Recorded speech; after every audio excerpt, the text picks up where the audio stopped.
Hello बच्चों। तो आज हम ठोस आकारों के बारे में पढ़ना जारी रखेंगे। इस वीडियो में हम पढ़ेंगे प्रैक्टिस क्वेश्चंस। तो सबसे पहला सवाल, दी हुई वस्तु के सामने, ऊपर और पार्श्व दृष्टि से दृश्य खींचें। तो हमें यहाँ जो वस्तु दी गई है वह है एक सोफा। तो अब हम इस सोफे के सामने, ऊपर और पार्श्व दृष्टि के दृश्य खींचेंगे। तो अब हम सबसे पहले दृश्य से इसको देखते हैं। तो जैसा कि हम देख सकते हैं कि यह सोफा ऊपर से इस प्रकार प्रतीत होगा। तो यह है इसकी ऊपर दृष्टि। तो अब बढ़ते हैं हम आगे एक दूसरी दृष्टि की तरफ, जो कि है सामने। तो यह सोफा सामने से कुछ इस प्रकार प्रतीत होगा।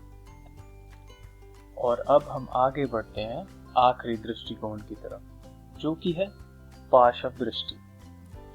तो पार्श्व दृष्टि से यह सोफा कुछ इस प्रकार प्रतीत होगा। तो इस प्रकार हमने एक सोफे को तीन भिन्न दृष्टिकोणों से देखा, सामने, ऊपर और पार्श्व।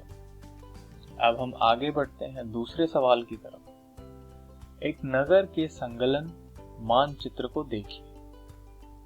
तो यह एक मानचित्र दिया गया है जो कि एक नगर का संलग्न कर रहा है।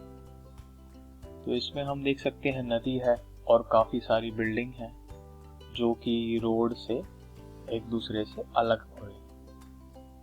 तो यहाँ पर हमारा सबसे पहला सवाल यह है कि मानचित्र में इस प्रकार रंग भरिए। और जैसा कि हम देख सकते हैं, सवाल में रंग के साथ स्थान भी निर्धारित किए गए हैं। जैसे कि नीला रंग है जल के लिए, जल संयंत्र। तो इसमें हमने भर दिया नीला रंग। अब हम करते हैं दूसरा रंग, जो कि है लाल, फायर स्टेशन के लिए। तो फायर स्टेशन में हमने भर दिया लाल रंग। इसके बाद अगला रंग है नारंगी, जो हमें लाइब्रेरी में भरना है। तो हमने लाइब्रेरी में भर दिया नारंगी रंग। और स्कूल में भरना है पीला रंग। तो क्योंकि यहाँ पर दो स्कूल थे, तो हमने दोनों स्कूलों में पीला रंग भर दिया है। और यहाँ पर दो पार्क भी हैं, तो हम दोनों पार्कों में हरा रंग भरेंगे। और इसी के साथ सामुदायिक केंद्र में भरेंगे गुलाबी रंग, जो कि है सीधे हाथ की तरफ। और अस्पताल में हम भरेंगे बैंगनी रंग। और आखिरी रंग है भूरा, जो कि हम भरेंगे कब्रिस्तान में। तो इस तरह हमने हमारे मानचित्र में सवाल के अनुसार सारे रंग भर दिए हैं। अब हम चलते हैं इसके दूसरे सवाल पर, जो कि है एक दूसरी सड़क और डैनिंग सड़क के प्रतिच्छेदन यानी इंटरसेक्शन पर एक हरा एक्स अंकित कीजिए। तो सवाल के अनुसार हम देखते हैं कि दूसरी सड़क कहाँ है। तो दूसरी सड़क सीनियर सेकेंडरी स्कूल और प्राइमरी स्कूल के बीच में है। और दानिम सड़क है प्राइमरी स्कूल और कॉलेज के बीच में।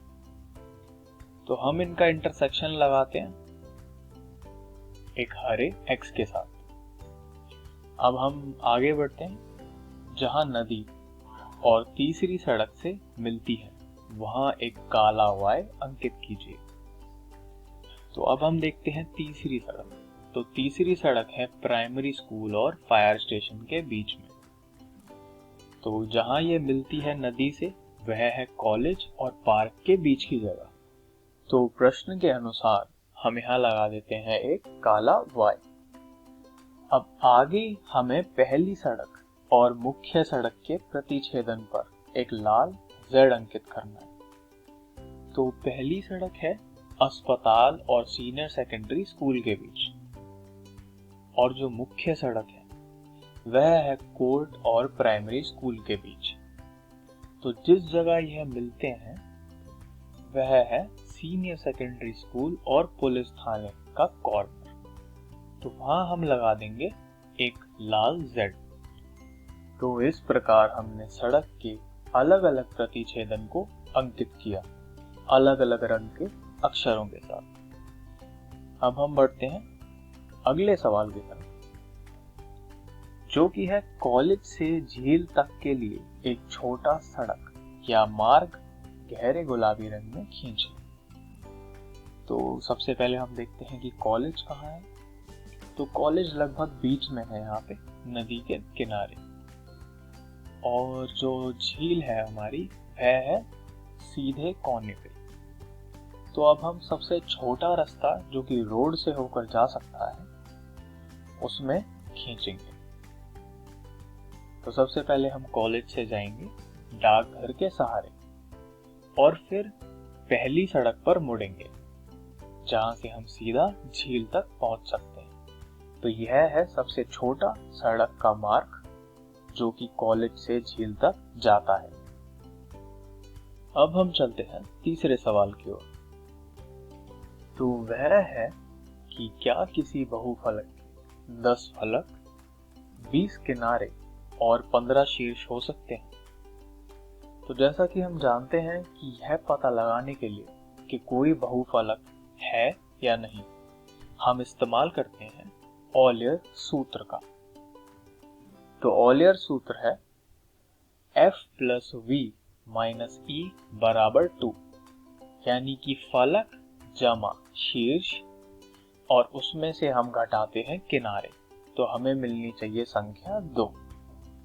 तो आइए देखते हैं क्या यह एक बहुफलक है या नहीं। तो सवाल के अनुसार 10 फलक में हमने 15 शीर्ष जोड़े और उसमें से 20 किनारे घटाए, तो उससे हमें मिला 25 - 20 = 2, यानी कि 5, जो कि 2 के बराबर नहीं है। तो क्योंकि यहाँ पर हमारा LHS RHS के बराबर नहीं आया, इसका मतलब कि यहाँ पर सूत्र लागू नहीं होता है। और क्योंकि ऑलियर सूत्र के अनुसार यह जो हमारी संख्याएं हैं वह नहीं गई हैं, इस वजह से यह बहुफलक संभव नहीं है। तो इस तरह हमने जाना कि किस तरह एक बहुफलक को हम बता सकते हैं कि वह है या नहीं, और किस तरह बता सकते हैं कि वह नहीं है। तो बच्चों, इस वीडियो में हमने सीखा प्रैक्टिस क्वेश्चंस, जिसमें हमने इस्तेमाल किया ठोस आकार, मानचित्र और ऑयलर सूत्र का अपने सवालों को हल करने के लिए। अब अगले वीडियो में हम पढ़ेंगे एनालिसिस टेस्ट। तब तक के लिए धन्यवाद।